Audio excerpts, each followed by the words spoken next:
So Tetris, I'm pretty sure you know the series in one way or another, whether it be on NES, Super Nintendo, Game Boy Advance, the GameCube, the Switch, any console has a Tetris game on it, that's for sure. But today I'll be talking about the originals on Game Boy and Game Boy Color, Tetris and Tetris DX, the ones that kickstarted the Tetris series into popularity.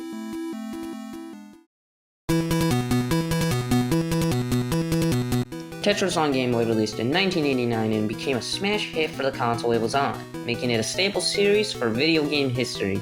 But how does it fare well today? Let's short talk it. Tetris is a fairly simple concept for a puzzle game. You stack blocks and make lines to get rid of said stacked blocks. If your blocks get to the top of the screen, then you lose the game. No story here, but it truly doesn't need one. It's just a simple high-score puzzle game on the Game Boy. It's no wonder this took off. I think it's a great game, especially for the Game Boys due to its simple nature. Not much to really talk about sadly, but I think I should just let the game speak for itself.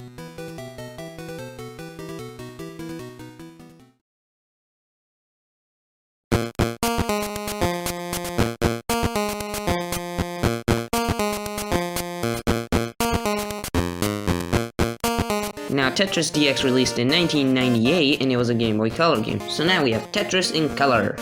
But since they couldn't just do that as a release back in 1998, they had to add more content to it. Tetris DX includes 4 different game modes and a 2-player mode. You get to make a little profile when booting the game for the first time, and that's honestly a cute feature. The 4 game modes we have here are Marathon, Ultra, 40 lines, and Versus CPU. Marathon is just like Tetris on Game Boy, but now in color, which makes it somewhat better, I guess. Ultra is also like Marathon mode, except you have 3 minutes to play. 40 lines, like the other modes, except you now have to complete 40 lines with the timer going up instead of down.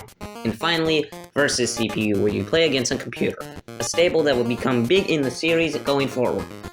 Here, it's okay and really simple. Just glitter lines until you or the other player get each other to the top. Whoever is standing last, wins.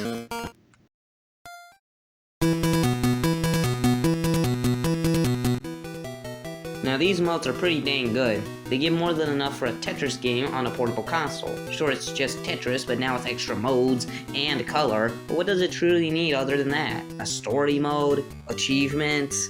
It does what it needs to do like the original Game Boy game. Be a simple but packageable game to give kids something to do.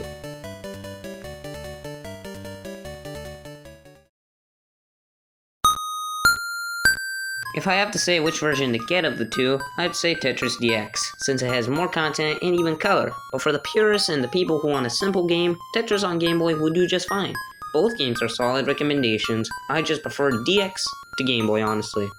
I'm Necro. This has been a Game Boy-sized color review of Game Boy Tetris and Tetris DX. See you next time.